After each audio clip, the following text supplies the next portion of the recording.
My name is Russ Thomas, and I'm on the channel development team at the Predictive Index. Through my role, I had the pleasure of meeting this week's guest, and she is so incredible that I couldn't pass up the opportunity to talk to her further. For this episode, I sat down with Nicole Smart of Smart EDI Solutions. We talk about her quest to advance the future of work by fostering diversity, equity, and inclusion initiatives, as well as the countless benefits of talent optimization. I hope you enjoy.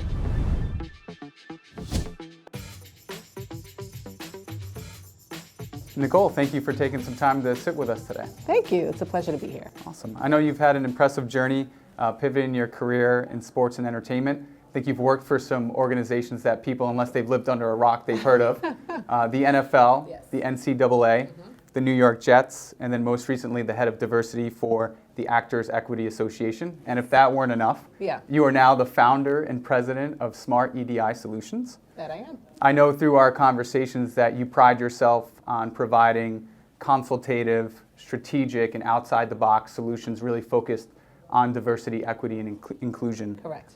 Yeah, so today I want to take some time to talk about how a consultant can accurately assess a client's business at talent optimization, as well as the role that diversity plays in building that competency. So as a consultant, what I have done is something really fascinating where I have pretty much merged my passion of diversity and inclusion from a consulting perspective and added the tech piece to it by adding Predictive Index as a part of my business model, where Predictive Index provides a talent optimization solutions infrastructure that essentially gives me the ability to help clients build a business strategy to drive results. It's data-driven, and it's done through assessments, cognitive and behavioral assessments. It's a very robust and dynamic infrastructure or platform that can be used to really assess your workforce, your hiring strategy, how to build dynamic teams when it comes to culture, when it comes to fit, when it comes to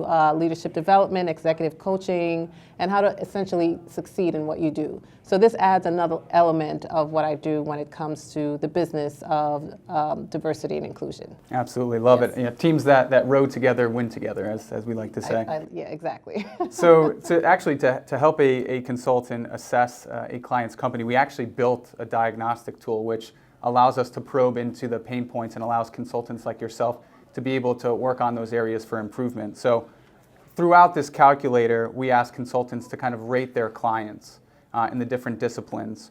And the lowest level, level 0, means minimum competency. And the highest level, level 3, is maximum competency.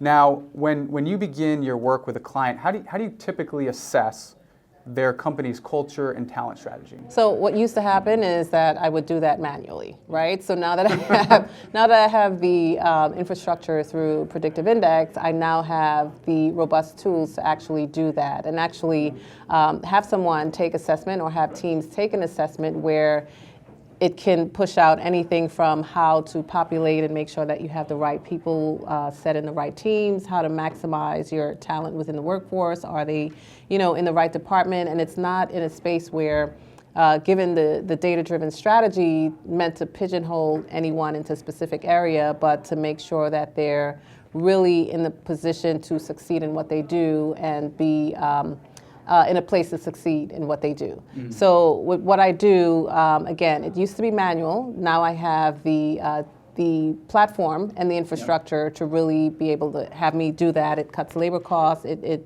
is very strategic and drives growth and strategy for myself, my clients, and I'm very excited. Yeah. Also sounds like it probably gives you some hours back in the day, which I'm sure Absolutely. you appreciate as well. Absolutely, yeah. So after consultants actually fill out this calculator, their client is given a maturity level. Yes. And if they're a level 0 maturity level, that's representative of something that's chaotic. Right. So key characteristics could be they're undisciplined, there's low talent aptitude, there's a lack of structure, and it's very reactive. Or in other ways, it's like dealing with a teenager, right? Not always is fun. On the flip side, we have level 3 maturity, which is really the desired state. Those are organizations that are agile. They're able to pivot on a dime and able to navigate and change the people strategy whatever the changing dynamics of that business structure are at the time. And that allows them to kind of have a leg up on the competition. Now, I know most clients are perfect, Yes. but have you experienced maybe an organization or two that you would describe as sort of that chaotic maturity level? And then on the flip side, has there been a client that has sort of gotten it and they're more of that optimized environment? Right.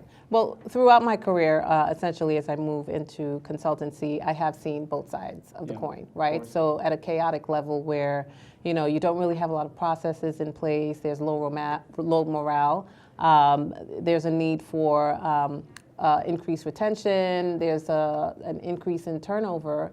And what happens is, it's at a place where when you identify it as being chaotic, that's essentially what it is. So it makes the job harder to actually go in and refine everything and start from the leadership, from the top down and figure out, okay, what's happening? Do these assessments, why is this happening? What are the strategies that you have in place?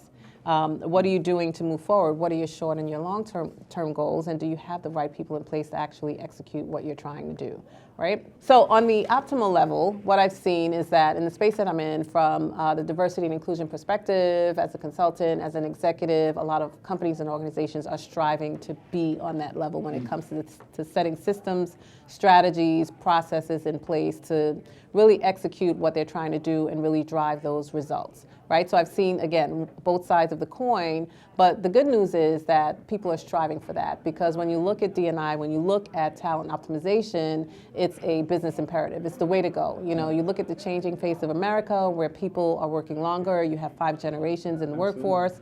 There are a lot of multicultural teams that are being placed to achieve a goal, work on a product, an objective, a strategy, whatever that looks like. But what are the processes and what are the systems that are in place to make sure that everyone is not just in the room with, let's say, a diversity of thought where they're bringing something different in, but they're able to work together and be in that inclusive space to achieve what needs to be done. So I've seen it on both sides of the coin. Yeah. No, absolutely. And you bring up some good points. Companies have challenges.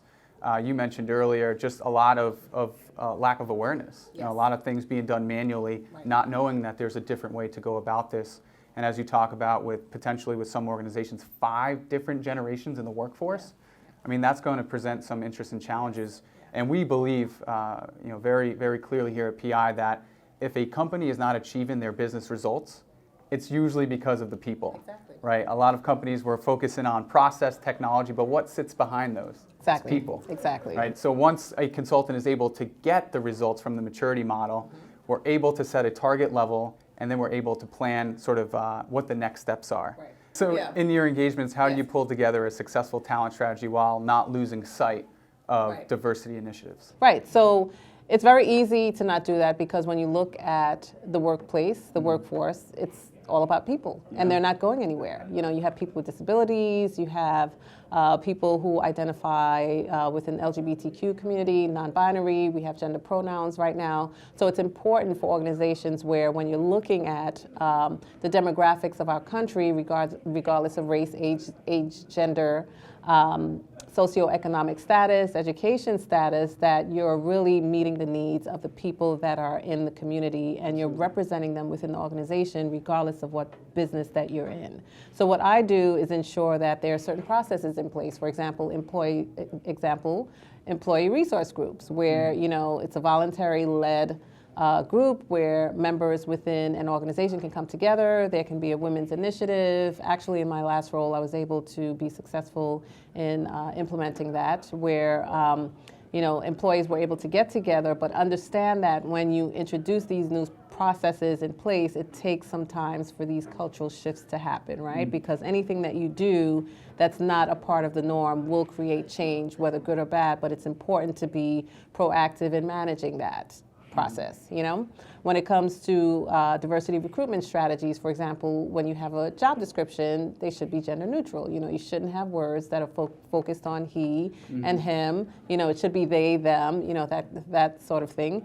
And essentially just really driving the needle to move forward and be progressive in the way that you think about people in the workplace. I go by this mantra of humanizing the workplace, because when you're at work, people are just thinking of work and not necessarily people. And when you drill down from a diversity and inclusion perspective, you want to think identity, you want to think, race, gender, and not really put that at the forefront, but really see people for who they are, embrace their culture, celebrate diversity, and then we'll be in a better place to move forward. Absolutely, and I couldn't agree more.